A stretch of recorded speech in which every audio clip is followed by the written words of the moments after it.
endlessly paying for clicks in Google Ads with no conversions has to be one of the most frustrating and annoying experiences ever. You just want to scream. And the reason is clear, because the only reason you're running Google Ads is so that you can get more sales and conversions for your business. So paying for clicks in Google Ads with no conversions is just the same as you giving free donations to Google.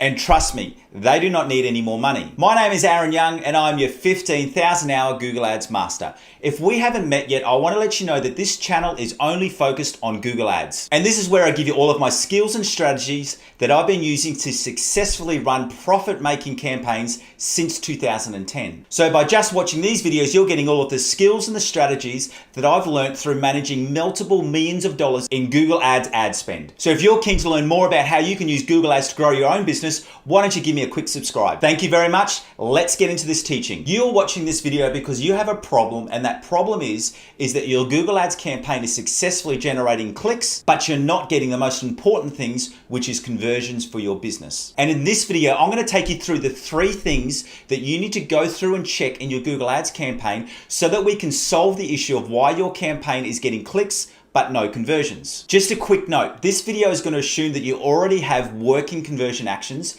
in your Google Ads campaign. But if you're not sure if you do, if you stick around to the end of this video, I'm going to show you how you can quickly and easily set up Google Ads conversions for your campaign. Now, if you're just paying for clicks and not getting any Google Ads conversions, the first thing you want to check is, are you targeting the correct search terms? It's important to remember that the targeted search terms that you've entered into Google Ads are actually different to the keyword searches that users have used to trigger your ads. And even if you're only using phrase match or exact match targeting, this is still true. And the reason for that is because late last year, Google actually changed over its targeting to a meaning or an intent basis, which means that even if you're only using exact match keywords, your ads could be triggering for search terms which aren't relevant because Google has placed the same meaning on what it defines as the user's searcher intent. So the important first step is for you to actually go through and complete a search term audit so that you can then go through the full list of search inquiries that have actually triggered your ads. And then while you're completing the search term audit, if you see any search terms that users have used which Google has triggered your ads for, you can then add those search terms as extra negative keywords so that your ads are not triggered by those search terms in future searches. And to complete this search term audit, all you need to do is underneath keywords, you'll see the option for search terms. And then this will bring up the list of all of the search terms which have triggered your ads. And it's just a matter of going through the list line by line and then selecting the ones that you want to add as new negative keywords. And while you are completing the search term audit, the other thing that you want to be checking is that are the search terms actually specific enough where people are at that end stage of buying your product or inquiring about your service. So when you're looking at the search terms which are triggering your ads, you need to be asking yourself, is that user right at the start of their process, or are they at that time when they're ready to commit or buy your product? Because that is when we want to strike, and that is when we want to be paying for clicks. So this could be looking at search terms that include the words like review or how to. So if you now go into your keyword section and then actually have a look at which are the targeted keywords which are generating the most clicks. And what you may want to do is to pause some of the higher spending keywords so that you can focus more budget onto the more specific, longer tail keywords that are more likely to be used by someone who is right now ready to buy your product or order your service. So for example, if you are marketing a solar panel installation service, you may want to pause those broad keywords like solar panels so that you can focus more of your keyword spending budget on longer tail keywords like solar panel installation near me, cost of solar panel installation for your home, or the best solar panel installation companies. So the basic rule here is that you want to stop that spending on those more generic search terms and really focus your keyword spending on those search inquiries that people are more likely to use if they're really serious about buying your product or getting your service. After you have checked through your keywords and you are now confident that your Google Ads campaign is targeting the right type of keywords, the next part that you want to check is your ad copy. And what we're looking at here is your ad copy compelling enough? And then furthermore, we also want to have a look to make sure that your landing page is backing up that message. And this is all about a call to action. We want to make sure that right from when people first see your ad all the way through to when they go on your landing page and then finish the conversion action, we want to make sure that we've only got one clear message throughout that whole process. And with your ad copy, you want to remember that it's not only your goal to get them to click on your ad, because you also want them to go through to your website and then complete that conversion action. So with Google search ads, you actually have 3 different headlines that you can use.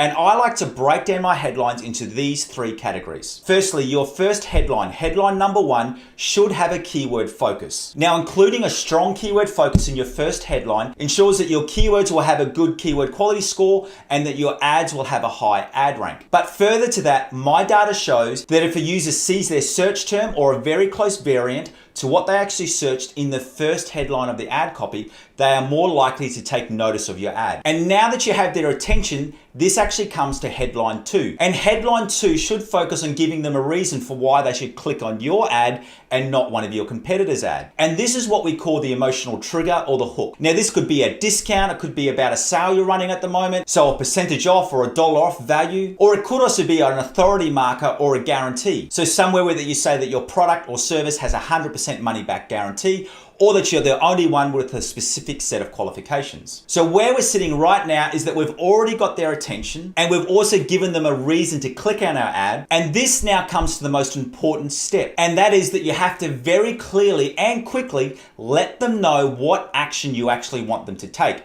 And this is what we call the call to action. Do you want them to call you? Or do you want them to go to your website and either fill out an inquiry form or buy your product online? And it's at this stage where that your ad copy needs to actually match up and line up to your landing page. So let's now go through and have a look at an example of how this works. So you can see in this ad, this first headline focuses on the keyword Ipswich Pest Control. And then the second line for this ad, we're giving an authority marker, which is that 100% satisfaction guarantee. And then in this third headline, we're giving the call to action and letting them know very clearly what we want them to do, and that's to get in touch with us today. And then when they go through to this URL, you can see here straight away it calls out the issue. It lets them know that we're dealing with pest control. And before they even scroll down further on the page, they've actually got 3 contact options straight away. This contact us button, the phone call up here, and then also the Facebook Messenger app option. And then as soon as they scroll down, they start seeing our authority markers again, about 100% customer satisfaction, and our ratings on Facebook and Google. And then we also go down to the fully licensed and comprehensive insurance. You can see from that example is that you don't need overly complicated ad copy or overly complicated landing page. You just need an ad copy which has a clear keyword focus, then with those authority markers or the special that you want to offer, and then that very clear call to action of what action you want them to take. And then once they get to the website, you just need to make sure that your landing page is reinforcing all of those messages and making it very, very easy for them to complete the action that you want them to complete. So in the example we looked at is that as soon as they got on the landing page, we wanted them to contact us and we gave them 3 very easy connection points. If you had an e-commerce store, you would change out those contact points and make it very, very easy for them to add your product to their cart and then complete the online purchase. If you're now at that stage where you are happy with the keywords that your campaign is targeting, and you also have that compelling ad copy, which is backed up by your landing page, and you're still not getting any conversions, the next thing that you want to check is that you want to go through and check what actually happens when they go to your website. And to complete this, we need to go in and have a look at our Google Analytics profile. Because in Google Ads, we do get the data of how many people have interacted with your ads, but what we're not seeing in Google Ads is what happens when people click on your ad and then go through to your website. So in Google Analytics, what we're looking for is we're looking to see how does your Google Ads traffic compare to traffic from other sources like your organic traffic or your direct traffic or your social traffic. And the 3 top metrics that we want to be looking at and reviewing in Google Analytics is your bounce rate, your average session time, and your conversion rate. So let's now go into Google Analytics and have a look at how we review that data. When you're in Google Analytics, the quickest way to complete this is you want to go into acquisition, go into all traffic, and then go into this source medium option. And then you can go straight down and this will give you all of the different sources and the mediums. Now, the reason for why we selected the source medium is because it breaks Google into your organic and your CPC, and your Google CPC is the Google AdWords traffic. Now, for those 3 metrics, just in case you're unsure, their bounce rate. Now, the bounce rate looks at the percentage of a single page sessions. So what that means is it's giving you the percentage of time people actually go to your landing page without going on to any other pages on your website. Now for a Google Ads campaign, I'm happy for that to be anywhere between 30 to 60%. And the reason for that, the reason why we don't want that number too low is because in Google Ads, we are always outreaching out to new audiences. So there will be some people who go on our website and then don't go through to any extra pages. And it's also important to remember is that is always not a bad thing, is because people can go to your website, and remember the website that we were looking at, they only need to go to that one page to complete the conversion action. So someone could go to your website and complete the conversion action and still be counted as a bounce. And the second metric that we wanted to look at was your average session duration, which that actually just lets you know what is the average amount of time that people coming in from Google Ads spend on your website. And then finally, I think, which we understand as our conversion rate, which is the percentage of times that people visit your website and complete a conversion action. So because we're looking at Google Ads, what we want to look at through here is that we want to look at our bounce rate.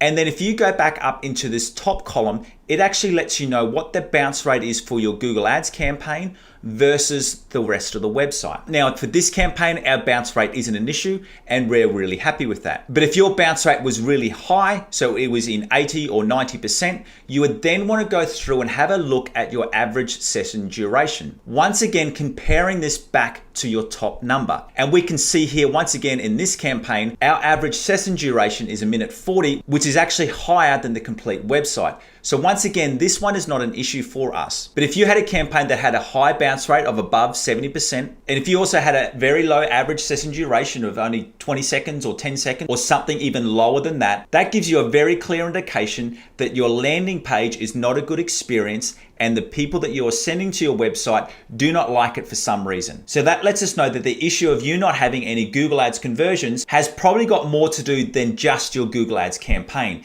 It could be a larger website issue. But if you're looking at this data and you can actually see that your bounce rate is acceptable, your average session duration is acceptable, but you have a low Google Ads conversion rate, that could be pointing to an issue that you are targeting the wrong type of traffic. So what you can do in that case is you can then go into some of these other channels which are performing well and have a high conversion rate and look at the type of products and conversion actions or keywords that are selling or getting conversions. By looking at your Google Analytics data, it's going to break your data down into two categories. The first one being the issue for why you're getting no conversions in Google Ads is because when people go to your website from your Google Ads campaign, you have a low bounce rate and a low session time. And this is meaning that people are just not engaging with your content. And to fix this issue, one of the main things that you can do is when you're in Google Analytics, have a look at some of the other channel profiles, such as your organic traffic or your social traffic or your direct traffic.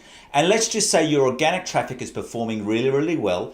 What you can actually do in Google Analytics is have a look at the search terms or the products which are selling or converting well, and then look to target those search terms or those products more in your Google Ads campaign. And then further from that, go into your demographics data in Google Analytics and start to have a look at what are the demographic profiles of people who are converting on your website. And then once you have that data, say for example, your product and your service is selling really, really well for women aged between 25 and 35, you can add some extra demographic targeting in your own Google Ads campaign to target those detailed demographics further. Or if you've got the case where after you have reviewed your Google Analytics data, you can see that Google Ads doesn't only have a high bounce rate and a low session time, meaning that people are not engaged, and it also has a low conversion rate, but this data is seen across all of your channels, so direct, organic, or social.